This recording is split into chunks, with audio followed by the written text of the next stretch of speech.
दोस्तों, एक छात्रा जो कि 12वीं में पढ़ती थी, वो अपने एक इंग्लिश टीचर से काफ़ी फ्रैंक हो जाती है।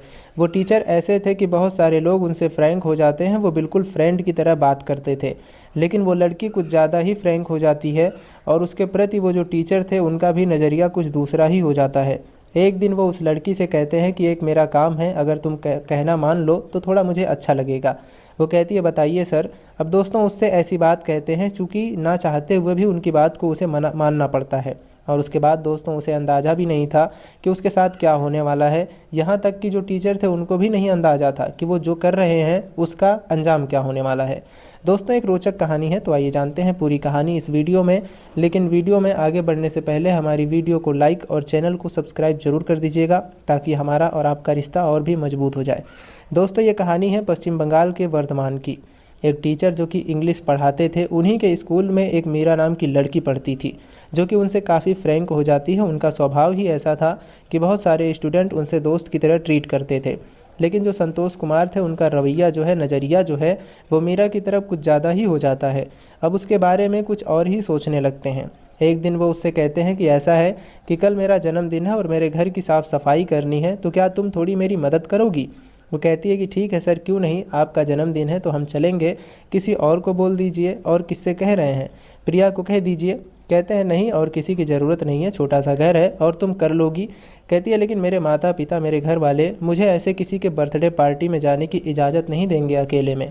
तो कहते हैं यार, घर वालों को बताने की क्या ज़रूरत है, और तुम जो है स्कूल के टाइम पर आना, मैं तुमसे बाहर कहीं मिल जाऊँगा और उसके बाद तुम्हें लेकर अपने घर चलूँगा।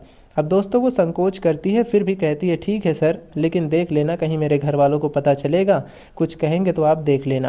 कहते हैं क्यों टेंशन लेती हो, और मैं हूँ ना। अब दोस्तों, उसके बाद अगले दिन एक मनोहर पार्क करके जगह होती है, वहाँ पर वो मीरा को बुलाते हैं।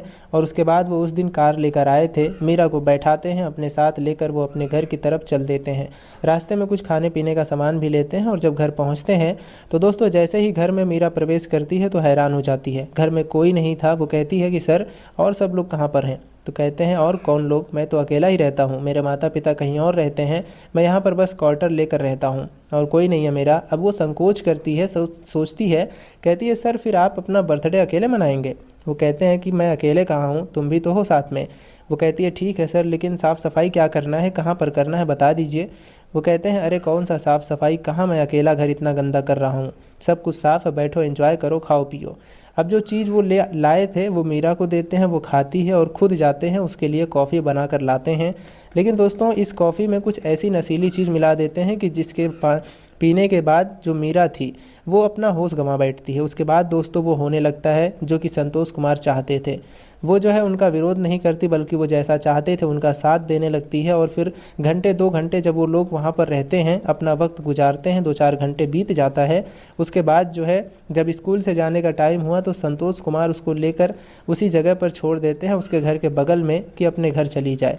अब दोस्तों, उसके बाद फिर अगले दिन से वो स्कूल आने लगती है और सारा कुछ नॉर्मल चलने लगता है। संतोष कुमार पढ़ाने लगते हैं। लेकिन उस दिन जो ये लोग किए थे, अब वो बार बार इनका करने का दिल करता है। तो फिर ये जब भी मौका मिलता है, ये दोनों लोग इसी तरीके से स्कूल से छुट्टी करके और उसके बाद वो मिल लिया करते थे। लेकिन धीरे धीरे जब करीब 4-5 महीने हो गए, तब कुछ लोग, लड़कियां थीं, उनको कुछ आभास हो जाता है कि हर महीने में 1-2 छुट्टी ये मारती है। और जिस दिन ये नहीं आती, संतोष सर भी नहीं आते। क्या बात है, क्योंकि कुछ डाउट हो ही गया था उन लोगों को। जब वो इस बारे में उससे पूछते हैं मीरा से, तो उन लोगों के ऊपर चढ़ लेती, कहती ये क्या बेफजूल बात है, मैं नहीं आती तो मुझे क्या पता वो आ रहे हैं कि नहीं आ रहे हैं। और उसके बाद दोस्तों, अब ये बात वो संतोष से कहती है कि सर, ऐसी ऐसी बात है और यहाँ पर जो है ऐसी खुसुर फुसुर चलती है। अब वो कहते हैं कि ठीक है, इसका मतलब ये सब अब करना ठीक नहीं है ज़्यादा, अब जब बहुत कभी मौका मिलेगा तो ऐसा करेंगे। लेकिन दोस्तों, अब उनको जो लत लग चुकी थी, जो आदत उनको लग चुकी थी, उनके बिना वो बेचैन रहते थे। और फिर जब भी कभी मौका मिलता था तो वो ऐसा करने से बाज नहीं आते थे। और फिर एक दिन उनको एक बड़ा मौका मिलता है कि जब जनवरी 2025 में स्कूल का टूर जा रहा था, सारे बच्चों से पैसे जमा कराए जा रहे थे कि हावड़ा जाएगा टूर, कोलकाता जाएगा। करीब जो है 3 दिनों का ये टूर था। और उसके बाद फिर उन बच्चों का नाम लिखा जाता है जो जो बच्चे इसमें जाना चाहते थे। तो संतोष और जो मीरा थी दोस्तों, ये दोनों एक प्लान बनाते हैं। उसके मुताबिक संतोष जो कि हर साल जाते थे, अभी उनकी नौकरी ही 2-3 साल हुई थी, हर साल जाते थे। और वो कहते हैं कि इस साल मैं नहीं जा पाऊंगा, कोई बहुत ज़रूरी काम है और मेरे माता पिता की तबीयत ख़राब है, मुझे गांव जाना है। और इधर वो मीरा से कहते हैं तुम अपने घर से टूर के लिए परमिशन ले लेना। और पैसे ले लेना, लेकिन टूर पर मत जाना। दोस्तों वो भी, उसे भी अच्छा लगा और उसके बाद दोस्तों यही होता है कि वो घर से परमिशन ले लेती है, टूर पर जाना है और फिर वो जो है नहीं जाती। उधर स्कूल का टूर निकल जाता है और इधर मीरा जो है वो चली जाती है उनके घर पर। वहाँ पर दोस्तों अब 2-3 दिन कोई नहीं था और इस तरीके से वो अपना लाइफ एंजॉय करते हैं। लेकिन जब एक आध दिन बीतते हैं तो मीरा जब रोने लगती है और वो उदास हो जाती है, कहती है मैं ये क्या कर रही हूँ, मुझे टूर पर जाना था, गलत हो रहा है। उसे बहुत गिल्टी फील होता है। तो फिर संतोष जो थे वो कहते हैं ठीक है, हम तुम्हें घुमाने के लिए कहीं ले चलते हैं। और वो भी उसको जाते हैं, शहर वगैरह कहीं घुमा कर लाते हैं। और फिर जो है अब जब टूर उधर से आता है, इधर ये जो है अपने घर के लिए रवाना हो जाती है। 2-4 लड़कियों से उसने सेटिंग भी कर रखी थी, लेकिन उनको ये नहीं बताया था कि वो किसके साथ रिलेशन में है। वो कहती है कि जब तुम लोग टूर जाओगी तो मैं भी किसी लड़के के साथ कहीं घूमने जाऊंगी। लेकिन उनको ये नहीं पता कि वो लड़का जो है कोई लड़का नहीं बल्कि ये सर हैं संतोष कुमार, जो कि अंग्रेजी पढ़ाते हैं। और फिर वो लोग कहते हैं कि ठीक है, हम तो तेरी मम्मी से बोल देंगे, आंटी ऐसी ऐसी बात है और वो हमारे ही साथ है। तो फिर अब सारा कुछ हो गया। लेकिन दोस्तों 10-15 दिनों के बाद आखिरकार गलती से किसी लड़की के मुंह से निकल गया कि ये तो टूर पर गई ही नहीं थी। जब उसकी माँ ये बात सुनती है तो दोस्तों फिर वो आसमान सर पर उठा लेती है। टूर नहीं गई थी, कहाँ गई थी? फिर अब तमाम सवाल जो है जाहिर सी बात हर कोई पूछेगा। उसके जो पिता थे वो भी पूछने लगते हैं कहाँ गई थी। अब इसके समझ में नहीं आ रहा था ये कहे तो क्या कहे। फिलहाल ये जो है एक दिन तो कुछ नहीं बोलती, लेकिन फिर संतोष से वो कॉल करके चुपके से बताती है कि ऐसी ऐसी बात है। तो फिर अब बताओ मैं किसका नाम लूँ। अब संतोष जो थे उसके भी पैरों तले ज़मीन खिसक जाती है। भाई वो कहते हैं कि आप कुछ भी करना, लेकिन अगर तुम मेरा नाम लोगी और कहीं वो लोग जो है मेरे खिलाफ़ चले गए थाने में तो मेरी तो नौकरी ही जाएगी, मुझे जेल भी जाना पड़ेगा और कुछ भी हो सकता है। हालांकि जो उसकी उम्र थी वो 20 साल की थी। तो अब वो डर के मारे दोस्तों कहते हैं कि मेरा नाम तभी लेना जब तुम जो है मुझसे शादी करना। वो कहती है कि सर मैं तो तैयार हूँ, लेकिन आपके दिल में क्या कुछ और चल रहा है? कहते हैं नहीं, मैं भी तो शादी करने के लिए तैयार हूँ, लेकिन अब ऐसा सिचुएशन है, कभी भी कुछ भी हो सकता है। अब दोस्तों वो जो है अपने घर पर सारा सर का नाम बता देती है कि हाँ संतोष कुमार के साथ ऐसे ऐसे वो इतने दिनों से रिलेशन में है। अब जब घर वाले सुनते हैं तो दोस्तों एक तो मीरा के घर पर और स्कूल में हंगामा हो जाता है कि संतोष सर ऐसे निकले और उसके माता पिता तुरंत पहुंचते हैं वहां पर एक आध रिश्तेदारों को लेकर कि भाई तुम्हारे स्कूल का टीचर ऐसे ऐसे किया है मेरी लड़की के साथ। और वो लोग कहते हैं कि जो है अब हमें क्या पता, उन लड़कियों को भी बुलाया जाता है जिस लड़कियों से उसने सेटिंग कर रखा था। तो उन्होंने बोला कि हाँ हमने झूठ बोला था, लेकिन हमें ये नहीं पता था कि ये संतोष सर के साथ है, वरना हम तो कभी इसका साथ नहीं देते। दोस्तों उसके बाद अब वो जो संतोष सर थे उनके खिलाफ़ जो प्रिंसिपल थे वो कहते हैं ठीक है हम विभागीय जांच करेंगे। लेकिन उसके माता पिता मानते नहीं, चले जाते हैं सीधा पुलिस के पास। जब पुलिस के पास जाते हैं तो फिर पुलिस द्वारा कार्रवाई होती है, एफआईआर दर्ज करवाते हैं। पुलिस वाले जो है कहते हैं ठीक है अपने लड़की का बयान दर्ज कराओ कि वो क्या कह रही है, उसके साथ जो ज़बरदस्ती हुई है कितनी हुई है। मीरा को बुलाया जाता है तो मीरा कहती है कि हाँ उनके साथ ही में थी। अब उनके ऊपर दोस्तों केस जब दर्ज होता है तो जो मीरा के माता पिता थे वो कहते हैं कि मुझे 10 लाख रुपए चाहिए।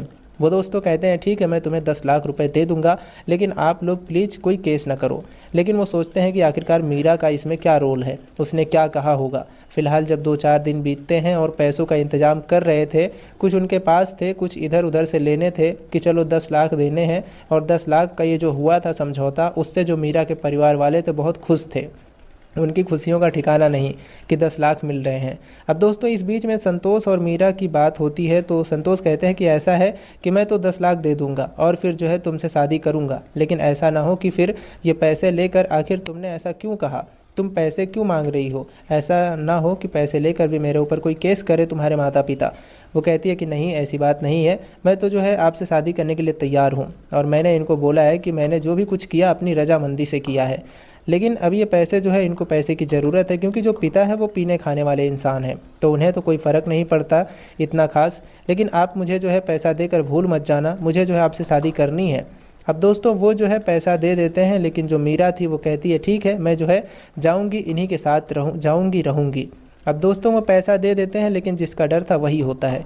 मीरा के माता पिता कहते हैं नहीं अभी ये पैसे चाहिए और पैसे चाहिए, और वो केस करने की धमकी देते हैं। तो मीरा खुद जाती है और कहती है कि जो भी कुछ किया मैंने अपनी रजामंदी से किया है, इसमें सर की कोई गलती नहीं है और मैं जाकर ये बयान दे दूंगी। अब घर वाले उसको मारने पीटने लगते हैं कि ऐसा तू क्यों कह रही है, क्यों घर की दुश्मन बनी हुई है। दोस्तों वो उन लोगों की बात नहीं मानती, चली जाती है। तो ये लोग कहते हैं कि जा तो रही है फिर कभी आना मत।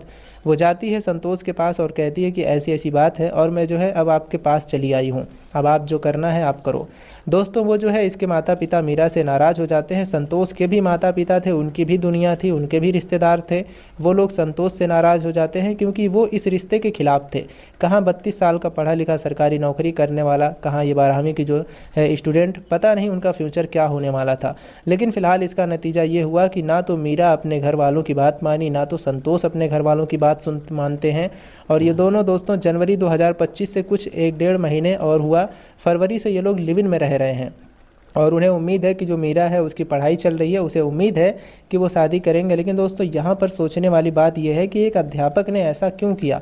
ऐसा तो बिल्कुल नहीं करना चाहिए था। लेकिन मीरा ने भी जो किया, क्या वो सही था या गलत था? आप कमेंट करके ज़रूर बताइए कि इन दोनों ने जो किया वो सही है या गलत है, या फिर उनके साथ क्या होना चाहिए, ये भी कमेंट करके ज़रूर अपनी राय दें।